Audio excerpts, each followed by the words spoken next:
일본의 장인 문화 중에 유명한 거 하나가 이 사무라이죠. 이 사무라이를 닌자 이런 걸 상징하는 일본도. 서양 애들은 일본도 하면 그냥 뿅 가요. 애들 동양 문화에 대한 인식 수준이 아주 저차원이기 때문에 사무라이 닌자 문화에 그냥 뿅 갑니다. 일장기 여기 막 두르고 막 유도복 입고 칼로 하하 이러는 게 동양 문화라고 생각하는 애들 수준이니까. 일본 장인의 허상에 대해서 알려드릴까요? 이 2차 세계대전 당시 일본도로 미군의 철모를 내려친 건데 무게와 힘으로 찌그러졌을 뿐이지 잘리거나 이런 게 안 돼요. 강도가 약해요. 닛본도라는 게. 강도가 중요한 겁니다. 여러분들 일본도의 대단함이라는 게 막 타메시길이라고 이렇게 시험 삼아서 집단 같은 거 이렇게 해놓고 화화 자르면은 막 잘 잘린다. 와 종이도 잘려. 이런 거 가지고 대단하다고 착각하시는데 검의 수준이라는 거는 강도예요. 강도. 얼마나 튼튼한 강도의 검을 만드느냐 이게 중요한 거지. 예리하게 하는 거는 갈기만 하면 돼요. 연마라는 거는 그렇게 대단한 노하우 아닙니다. 강도가 중요한 건데 예리한 거 가지고 일본 애들은 쇼를 해서 광을 쳤다 지금까지. 예리한 거야. 면도날이 제일 예리하지 그러면. 닛본도의 허상. 요 밑에 깔려있는 칼이 서양의 칼이에요. 그리고 이 사람이 위에서 내려치는 칼이 닛본도입니다. 내려쳤는데 서양 칼은 그냥 흠집 정도 났는데 일본 칼은 휘어져 버려요. 이렇게. 일본도는 이 철광석 그 재료 자체부터 허접이고 장인들도 허접이들이에요. 광만 친 거예요. 대단한 척. 서양 칼한테도 안 되고 우리나라 칼한테도 상대도 안 돼요. 이 강도에서 봤을 때. 요게 원래 일본의 수준입니다. 진짜. 지금까지 다 속아왔던 겁니다. 인터넷에서 유명한 영상인데 이 버터칼로도 총알이 잘려져요.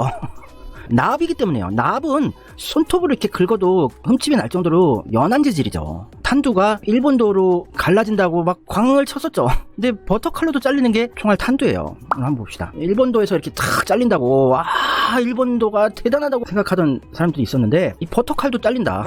예리하다. 하지만 이 콜라 페트병을 치는데 칼이 저렇게 춤을 춥니다. 강도가 없어요. 콜라 페트병의 흠집조차 내지 못해요. 이런 칼이 무슨 장인이라고 난리를 칩니까? 이렇게 허접하니까 일본 사무라이들이 칼을 2개를 차고 다니는 거예요.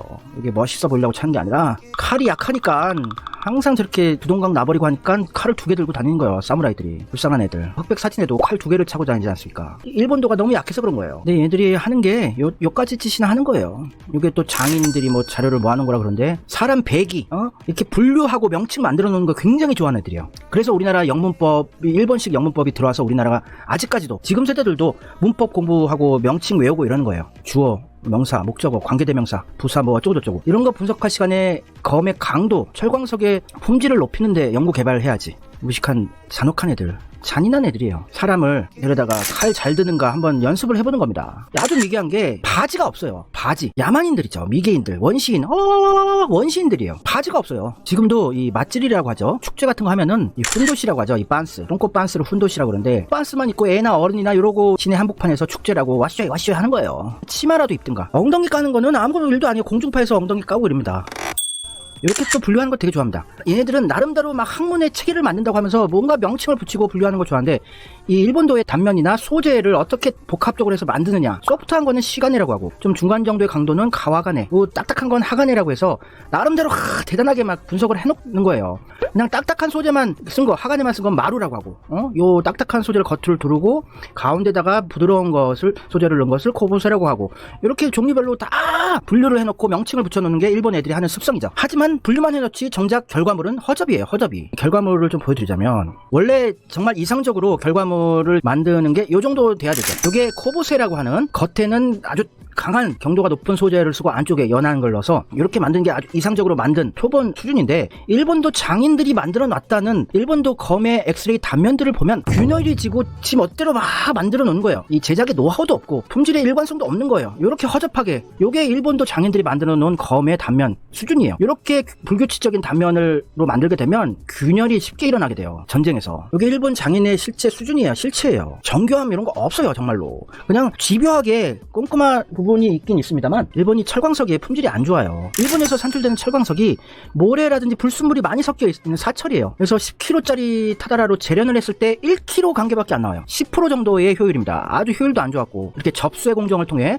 불순물을 제거하고 강제의 순수성을 높여야 했는데 접수해 공정은 내구성이 나쁘면 나빴지 좋을 것이 없는 공정이었고 잘해봐야 평균 수준이었어요. 일본 장인들 별거 없습니다. 얘들 다 기겠어요. 전통 의상만 막 입고 쇼를 하지 기겠습니다. 쾅쾅쾅쾅쾅 때리는 것도 닛본도 장인 소드 마스터 부사오키 코우로키 이러면서 대단하게 광치고 다큐멘터리 찍고 하지만 그냥 기계로 강강강 치는 거고 퀄리티 대단하게 못 만들어요. 포장만 멋있게 합니다. 포장만. 할아버지도 무슨 뭐 전통 의상을 입고 이렇게 전통적으로 뭔가 뭐 달아놨지만 기계에다가 달아놔봤자 근데 기계로 만들어도 소재의 사용에 대한 노하우도 떨어지고 손들도 똥손이고 하니까 겉보기만 광치고 멋있는 척 하는 거예요. 그렇게 해서 자신의 가치를 올리는 것밖에 못하는 애들인 거예요. 저 빈수레가 요란한 게 맞는 겁니다. Nope. 컨텐츠가 부족하니까 포장을 하는 거예요. 우리는 철기 문명을 스스로 만들어낸 나라고 일본한테 처음에는 현대적인 제철업을 배울 수밖에 없었지만 금세 일본 노하우는 뛰어넘었고 포스코나 현대제철이 일본의 제철 퀄리티나 수준을 넘어선 지 한참 오래됐습니다. 세계 최고 수준의 철강을 만들어낸 게 한국 기업들이에요. 일본의 렉서스라든지 고급차에 들어가는 철강 소재들은 포스코에서 만든 게 꽤 많습니다. 기가스틸이라든지 아주 고급 품질은 한국산을 써요. 이렇게 뭐 니폰도 만들어가지고 막 수십 년간 평생을 칼 만드는데 바쳐왔다는 일본도 장인이 그냥 광치는 것만 잘하는 거예요. 케이스 멋있게 만들고 칼 손잡이 부분 가죽으로 그냥 기똥차게 막 명품인 척하고 번쩍이게 근데 멋있는 케이스에 넣고 이런 거를 잘해요 일본이. 우리나라가 이런 광치는 걸 못해요. 요리 플레이팅 같은 것도 좀 별로 신경을 안 쓰고 맛은 있고 대단한 요리를 만들지만 우리나라 대단한 제품들 전통 문화재들 많지만 포장을 못합니다. 너무나 당연한 것들이기 때문에 이걸 포장할 필요성도 못 느꼈고 뭘 그것까지 그걸 포장을 하냐 이런 담백한 성격이 많았습니다. 근데 우리도 일본이 포장하는 건 배워야 돼요. 이렇게 막 일본도 만들어 놓고 일본도 장인이 꼭 칼날 보는 장면 나오죠. 이거씨 잘 만들어졌군 이러면서 포장도 멋있게 이렇게 하는 겁니다. 노포라고 그러죠. 노포라는 단어도 일본어 단어입니다. 신이세, 노포. 노포라고 무슨 가짜는 과자떼기 팔면서 포장은 엄청나게 해놓고 의리의리한 100년 역사, 200년, 300년 역사다 하면서 이 노포라는 개념이 한국에서 지금 쓰이고 있는데 그거 짜증나요. 그냥 오래된 가게 뭐 요 정도 쓰면 되지. 전통 있는 가게. 한국에 연양갱이라고 있잖아요. 연양갱. 이거 뭐 대단한 거 아니죠. 할머니들이 좋아하는 1,000원? 2,000원 하나? 얼마 되지도 않는 과자떼기인데 요까지 거를 일본은 광을 치고 파는 거예요. 토라야라고 있습니다. 토라야. 양갱을 요깡이라고 하죠. 이렇게 뭐 이쁘게 포장을 해가지고 몇십만 원에 팝니다.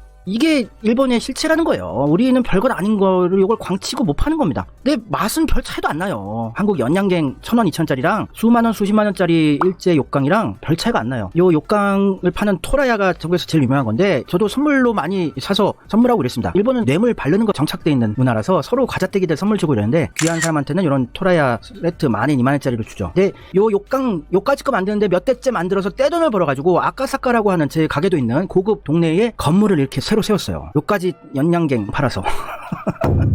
그러니까 요게 일본 문화의 허상이에요. 일본 장인의 허상이고 우리는 컨텐츠가 대단하지만 우리가 욕강을 대단하게 포장하고 더 여러가지 맛과 포장과 디자인으로 팔면은 세계에서 더 알려질 수 있는 거죠. 우리는 솔직한 담백한 성격이라서 광을 못 쳐요. 그리고 한국의 떡 같은 거 우리는 수백 가지 종류의 떡이 있어요. 셀 수 없습니다. 우리나라의 떡의 종류는 기지떡, 무지개떡, 모둠떡, 찹쌀떡, 찰떡, 가래떡, 절편, 콩시루떡, 흑미떡, 앙금말이, 숙절편, 약밥 셀 수 없이 많은 떡이 있어요. 쌀농사를 인류 역사상 최초로 한 게 한민족이고 쌀에 대한 노하우가 있죠. 국밥도 셀 수 없이 종류가 많고 부산만 해도 돼지국밥 하나로 유명한데 부산 안에서도 국밥이 그냥 수십 종류가 있어요. 유명한 국밥집이 엄룡백 돼지국밥, 조방국밥, 할매국밥, 영도 소문난 돼지국밥, 영진 돼지국밥, 합천국밥 뭐 끝도 없습니다. 부산에서만 해도 종류가 많은 게 한국의 음식 문화, 쌀 문명이죠. 또 전국적으로도 국밥이 뭐 셀 수 없어요. 인제 황태국밥, 강릉 섭국, 서울 장국밥, 소머리국밥, 설렁탕, 병천 순대국밥, 전주 콩나물국밥, 남원 추어탕, 나주 곰탕, 강진 매생이국. 일본은 이런 국밥 개념도 없고 그냥 맹밥에 오차라고 뜨거운 차를 붓고 후리카케 짭짤함만 나는 가루 뿌려서 그냥 호로록 마시는 이런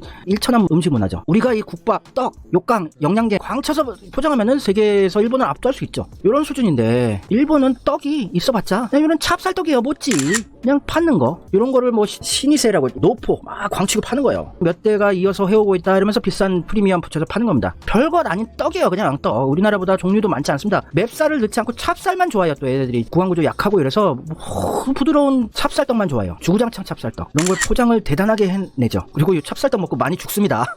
매년 수백 명씩 죽어요. 할아버지 할머니들 목에 걸려가지고. 우리나라 인절미 같은 거 닮은 것도 있긴 있습니다. 이런 그냥 종류도 일천해요. 떡의 종류도 많지 않고 찹쌀떡에 무조건 또 맵쌀을 섞지 않기 때문에 너무 부드럽고 이런데 그거 좋아하는 분도 있겠죠. 호불호가 있겠지만 어찌됐건 별것 아니에요. 종류를 많이 창조해내지 못합니다. 그리고 이렇게 화과자라고 그냥 이쁘게 만들어요. 요거를 몇 대째 교토의 무슨 대단한 노포에서 만든 화과자라고 책까지 내고 강연까지 다닙니다. 우리나라 그냥 동네 아줌마 아저씨들이 시장판에서 그냥 한두 달만 하면 그냥 다 요 정도 만들어요. 별것도 아닌 걸. 요거 엄청 비싸게 팝니다. 달고요. 별것도 아닌 와가씨를 포장을 잘해요. 포장을 이렇게 잘하고 별것 아닌 사탕떼기 같은 거 그래서 비싸게 파는 거죠. 무슨 문방구에서 팔만한 수준의 과자떼기 가지고 무슨 장인이 만들었다 그러면서. 그리고 요거 일본 여행 가신 분들은 공항에서 보셨을 겁니다. 시로이 코이비또 이런 과자떼기를 대단하게 포장을 하는 거죠. 비싸게 받고 이렇게 철제 상자에 넣어서 까보면 그냥 슈퍼에서 파는 과자떼기예요. 별 대단한 거 없습니다. 또 요 셈베, 이 전병이라고 있죠. 전병이라고 있는데 일본에서는 요 노포를 시니세라고 읽고요. 노포, 전병. 시니세 센베이 이까지 과자떼기가 뭘 대단한 장인 정신이 필요합니까? 안 그래요? 여러분 붕어빵 만드는 거랑 별 차원이 다르지 않은 비슷한 수준의 센베이 만드는데 무슨 장인 정신이 필요합니까? 창업 100년 이상 된 노포의 센베이에다 광을 치고 비싸게 팔아먹어요. 또 포장도 이쁘게 한답니다. 대단한 장인이 만들었다고 노포에서 팔죠. 여기에 그냥 밀가루 떼기 기름에다가 굽고 간장 바른 거예요. 간장 그냥 바른 과자떼기예요. 밀가루 과자떼기. 근데 우리나라도 센베이가 있긴 있죠. 근데 조금 다른 형식이긴 한데 우리는 좀 설탕이 들어간 형식이긴 한데 우리나라의 전병, 한국말로 전병이라고 하죠. 이게 뭐 고급 과자입니까? 고급은 아니에요. 싸구려요. 그냥 길에서 비닐봉지에 넣어서 몇천 원어치 사먹는 수준입니다. 요거를 대단하게 포장을 하는 거예요. 저는 일본 센베보다 우리나라 전병이 훨씬 맛있더라고요. 어쨌든 별거 아니에요. 더 이상 세뇌당하지 않으셨으면 좋겠어요. 속지 않으셨으면 좋겠습니다. 한국은 이 젓갈 같은 것도 셀 수가 없어요. 젓갈의 종류가 몇 종류가 있는지 완벽하게 통계를 못 잡습니다. 워낙 집안마다 동네마다 지역마다 다 가지각색의 젓갈들이 있고 그래서 낙지젓, 명란젓, 오징어젓 셀 수 없이 많습니다. 이런 발효, 숙성 음식을 잘 만드는 나라가 요리 문화 수준이 굉장히 높은 거예요. 프랑스도 이런 발효 음식, 숙성 음식 같은 거 잘 만들어서 세계 최고 수준의 요리 문화라고 그러죠. 일본은 발효, 숙성을 잘 못 시켜요. 된장도 있긴 있지만 숙성도가 아주 떨어지는 거의 날된장 느낌이 납니다. 달달하기만 하고 색깔만 이쁘지 우리나라처럼 거무디티하게 완전하게 발효가 돼서 엄청나게 좋은 유익균들이 나오게 숙성 발효를 잘 못 시켜요. 날로 먹는 애들이니 무슨 숙성 노하우가 있겠습니까? 김치의 종류는 아무도 알 수가 없습니다. 대략 뭐 몇 종류다 이렇게 얘기를 하겠지만 만들면 김치니까 우리나라는 전국적으로 가지각색의 김치 이 발효식품을 먹는 나라예요. 유산균과 미네랄 이 김치랑 밥만 먹어도 영양실조는 안 걸립니다. 온갖 비타민, 유산균, 미네랄이 다 들어가 있습니다. 미세하게나마 단백질도 들어있어요. 새우젓, 젓갈이 들어가기 때문에 일본의 김치는 허접하게 크게 없습니다. 이게 일본의 김치예요. 숙성을 시켰느냐? No. 젓갈이 들어갔느냐? No. 그럼 뭘 넣느냐? 소금물. 그냥 배추를 소금물에 그냥 절여 놓은 게 그냥 끝이에요. 끝! 아무런 발효가 되어 있지 않습니다. 그냥 짠맛 나는 배추예요. 요게 일본의 김치예요. 발효 같은 거 생각도 못하는 우리랑 경쟁할 애들이 아니죠. 일본은 이런 수준이에요. 요게 또 일본의 김치 중에 한 종류인데 누까스케라고. 요게 뭐 발효가 됐느냐? No. 그냥 소금 짠기가 그냥 도는 거예요. 채소를 짠기가 돌게 그냥 묻혀놓은 겁니다. 요게 누까스케예요. 쌀겨에다가 된장 섞고 구리구리하게 이렇게 해서 그냥 채소를 통째로 넣어서 시간이 지났다 소금기가 좀 배었겠다 이러면 꺼내서 잘라 먹는 겁니다. 요런 수준이에요. 무슨 숙성이 되고 발효가 되고 막 이 묵은지를 요리를 해먹고 요런 고차원적인 요리 문화가 없어요. 날로 먹거나 그냥 소금 찍거나 간장 찍는 거예요. 이런 문명을 가진 애들을 뭐 대단하다고 일본 요리를 비싸게 이렇게 찬양해 주는 사람이 있습니까? 정신 좀 차렸으면 좋겠습니다. 우리나라 가수 태희 씨라고 있잖아요.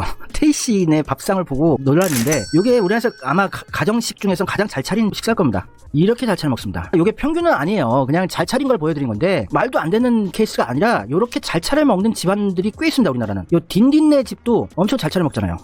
딘딘네 집도 집만 가면 요렇게 차려준대요. 야, 이렇게 잘 차려 먹는다. 풍족하다. 양도 많고 음식 영양가도 많고 맛도 있고 이렇게 차리면 일본은 엄청난 잔치, 대잔치인 날 이렇게 차릴까 말까요. 이게 일본에서 가장 잘 차린 가정식 식사예요. 이렇게 차려 먹는 집도 없어요. 밥에다가 미소시루 된장국에다가 일본 김치 오신고 그리고 생선 하나 구워 먹고 이런 게 제일 잘 차린 식사 수준입니다. 평균적인 수준을 보여드리면은 이 정도입니다. 그냥 밥에다가 된장국에다가 좀 채소떼기나 뭐 감자 으깬 거 좀 놔두고 생선 하나. 예, 요게 딱 일본의 전형적인 가정식이에요. 이것도 잘 차렸다고 사진 찍어 올린 겁니다. 요게 잘 차려 먹는 겁니다. 요 정도. 희멀건 된장국에다가 나 요 일본의 미소시루 된장국이 너무너무 짜증나요. 맛이 그냥 미지근하고 덜쩍지근하고 달달한 데다가 시원한 맛 깊은 맛도 없고 그냥 소금물이에요. 짜증나. 밍밍하고 요 생선도 비린내 나는 생선 굉장히 많아요. 계란말이 허접한 반찬들 낫또 짜증나. 식욕 저하됩니다. 우리나라랑 상대가 안 되는 음식 문화 수준이라는 거 아시면 좋겠고요. Nope. 우리나라는 하나씩 개발해 나가고 있죠. 뭐 대단한 건 아닙니다만 소세지빵 이런 것도 우리나라에서 최초로 만든 겁니다. 코리안 소세지 브레드라고 불리고 있대요. 허니 버터 브레드라고 이것도 우리나라에서 최초로 만든 거죠. 요게 2004년에 커핀 그루나루의 김은희 대표가 개발했다고 해요. 요게 해외에서도 꽤 인기가 있다고 해요. 디저트로. 감자 핫도그 먹고 싶다. 배고파. 1997년에 우리나라에서 개발된 길거리 음식이죠. 코리안 컨더그라고 불린다고 해요. 해외에서. 이렇게 우리는 해외에서 들여온 핫도그를 우리나라 자체로 또 개발을 해내는 거예요. 더 업그레이드 시켜버리는 겁니다. 또 이런 콘치즈 같은 거야 뭐 가볍게 뭐 횟집에서 나오고 뭐 술집에서도 안주로 나오는데 서비스로. 우리는 그냥 서비스로 나오는 거죠. 옥수수랑 마요네즈, 치즈 이런 걸로 간단하게 만들어내는 건데 간단하게 만들어냈지만 이 조합 자체가 맛이 있는 거예요. 이런 거를 우리는 잘 알아채서 만들어서 먹고 있는 겁니다. 우리 서양 재료인데 우리는 왜 이런 걸 못 만들어 먹었을까? 오히려 놀란다고 할 정도로 우리가 잘 찾아내는 거죠. 맛있는 걸. 또 회오리 감자 이런 것도 우리가 처음 만들어낸 거죠. 감자 칩을 이런 식으로 구현해낼 생각을 할까? 이거 대단한 겁니다. 한국 사람 3명이서 개발을 했다고 해요. 2006년에. 그래서 일본, 유럽, 미국, 중국, 필리핀 등에서 인기를 얻고 있다고 해요. 그러니까 그냥 핫도그라는 개념, 감자칩이라는 개념 이런 거를 우리는 그냥 바꿔버리는 겁니다. 우리는 새롭게 창조해낼 수 있는 능력을 가지고 있는 거예요. 한국 사람이. 그리고 요 명란젓이 원래 우리나라에서 개발된 겁니다. 원래 우리나라 거예요. 1800년대에도 기록이 있대요. 우리나라에서 만들어서 먹던. 근데 일제강점기에 부산에서 태어난 일본인 가와하라 토시오가 1949년에 일본으로 가져가서 부산에서 먹던 요걸 잊지 못하고 후쿠오카 쪽일 겁니다. 그쪽에 가게를 내고 자기가 만들었다고 광을 치고 했었죠. 지금도 명란젓 멘타이코라고 해서 절찬리에 판매 중이고 그 명란젓을 이용해서 뭐 스파게티도 만들고 자기네들 문화인 것처럼 아직 자랑을 하죠. 짜증나요. 가와하라 토시오라는 명란젓을 베껴간 인간이 이렇게 자기가 책까지 내요. 지가 개발했다고. 명란젓을 만든 남자 멘타이코 치쿠타 오토코 가와하라 토시오. 정말 모렴치죠. 한국에서 베껴온 거를 뻔뻔하게 자기가 만들었다고 책까지 내는 지금도 그렇습니다. 양심이 없어요. 일본 애들은 다 명란젓이 자기네 건 줄 알아요. 한국에도 김이 있어. 김 만드는 방식도 한반도에서 전해진 거예요. 일본으로. 우리가 김을 더 맛있게 만들어 먹지 않습니까? 들기름 발라서 싹싹 불에 구워서 맛소금 뿌려서 더 수준 높게 만들어 먹는데 얘들은 날김 그냥 간장에 찍어 먹는 애들입니다. 그리고요. 이 커피 믹스도 우리나라에서 처음으로 발명을 한 거죠. 1976년 동서식품에서 개발했습니다. 세계로 많이 전파가 되고 있고 상당히 좋은 평가를 받고 있습니다. 커피 믹스 맛있잖아요. 커피 믹스. 이 짜장면이 이름은 중국 이름이긴 하지만 요리 자체는 완전 한국식이에요. 이런 중국 요리 없어요. 비슷한 게 좀 있긴 하지만 전혀 다른 맛이고 요거는 완전 한국에서 개발한 거다. 짜장면. 또 양념치킨 이 개념 자체를 만들어낸 게 한국 사람이에요. 멕시칸 치킨의 창립자가 윤종계 씨가 프라이드 치킨만 있던 이 세계에서 양념치킨이란 개념을 아예 만들어버린 게 한국이죠. 얼마나 대단합니까? 우리는 새로운 걸 개발을 해버려요. 창조를 할 수 있는 민족. 일본은 새로운 걸 창조를 못합니다. 인식을 하고 계셔야 돼요. 일본 자꾸 일본 찬양해 주려고 하지 마시고 내 말을 들으세요. 죽어도 일본 어떻게든 카바 쳐주려는 사람들이 있어요. 왜 그래요? 한국 사람이? 그렇게 일본 카바 쳐주려면 일본 가서 살든가. 정신 좀 차리셨으면 좋겠습니다. 우리나라 사람들.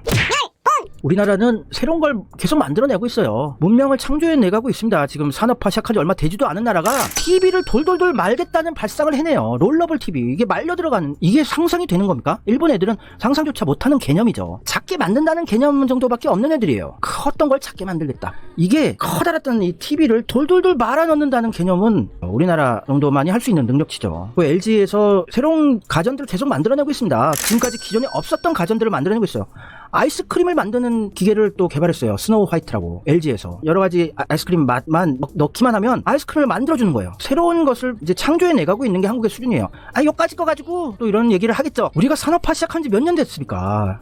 60년대 70년대 이때 이제 시작이 된 건데 일본보다 100년이 늦어요. 늦었지만 이미 가전이든 여러 분야에서 일본을 뛰어넘었고 이제 하나씩 완전히 새로운 것을 창조해내고 있는 시기니까 응원을 해줘야죠. 칭찬을 해주고. 또 LG에서 맥주 만드는 홈브루 이런 거를 또 개발을 해냅니다. 없던 거였어요. 이런 게. 일본은 가전 산업에서 수십 년간 씹어 먹었어요. 그렇게 돈을 벌고 연구 인력이 있고 이러면 정말 새로운 것을 창조해냈었어야죠. 그냥 원래 있던 거 베끼는 거나 작게 만든 거밖에 없었어요. 미국은 에어컨 발명, 전구 발명, 추궁기 발명, 전자레인지 발명 새로운 거 많이 발명해냈습니다. 완전 새로운 거. 우리는 이제 하나씩 만들어내는 겁니다. 일본은 카메라 산업을 그렇게 처음에 독일제, 미제 카메라들 베껴서 대량 생산해서 싼 인건비로 다른 카메라 회사들 망하게 만들어놓고 꿀을 빨던 애들이었으면 그 대단한 자본력, 인력이 있었으면 엄청난 카메라의 혁신을 도전을 했었어야죠. 요게 20년 전 카메라예요. 요게 최신 카메라예요. 20년 전 카메라랑 최신 카메라랑 어떠한 혁신이 있었습니까? 어떤 변화가 있었습니까? 장난쳐요 지금? 20년 동안 똑같은 거예요. 무슨 스펙 조금 좋아진 겁니다. 무슨 셔터 스피드다, 화소수가 좀 더 좋아졌다. 별 차이 없는 거예요. 20년 전이랑. 이런 걸 계속 우리나라에 만들어내고 있잖아요. 100인치, 200인치짜리 마이크로 LED를 장착한 초대형 TV. 완전히 혁신을 계속해서 이뤄나가고 있지 않습니까? 동그란 얼음이 나오는 냉장고를 만들었어요. LG에서. 이 동그란 얼음 이 바텐더들이 하나씩 깠거든요. 이런 거를 만들어내는 냉장고. 하나씩 혁신을 조금씩이나마 일어나가고 있는 게 한국이에요. 우리나라 20년 전 냉장고, 20년 전 세탁기랑 확연히 다릅니다. 이런 인터넷이 연결되고 터치 패널로 검색도 할 수 있고 온갖 기능이 달려있는 이런 냉장고를 만들어내요. 정수기가 달려있고, 일본은 그냥 냉장고예요. 별 기능도 없습니다. 조그맣고. 또 LG에서 세계 최초로 개념을 만들어낸 겁니다. 요 개념 자체를. LG 스타일러를 따라서 삼성도 만들고 지금 전 세계 가전업체들이 굉장히 관심을 가지고 있고 일본에서도 꽤 많이 팔립니다. LG 스타일러. 장인어른도 요걸 사놨더라고요, 집에. 드라이 클리닝 비용이 비싸거든요, 일본은. 그래서 어디 고깃집을 간다든지 좀 냄새가 났을 때 여기다 넣어놓으니까 그냥 새 옷 같다고 굉장히 좋다고 하시더라고요. 예, 요런 거를 만들어내려는 시도를 하고 있는 게 우리나라인데 일본은 변화가 없는 겁니다. 그리고 이 자율주행 자동차가 세계 최초로 시작을 했던 게 한국입니다. 28년 전에 서울 시내를 1993년에 자율주행차가 달렸었어요. 테슬라가 하기도 한참 전에 한민홍 전 고려대 교수가 자율주행차를 세계 최초로 시내 주행에 성공했었던 적이 있습니다. 그때 계속해서 연구를 이어서 했으면 지금 세계 최고 자율주행차 기술을 보유한 국가가 됐겠지만 자유롭게 연구할 수 있는 환경만 되면 이런 발상을 해내는 게 한국이에요.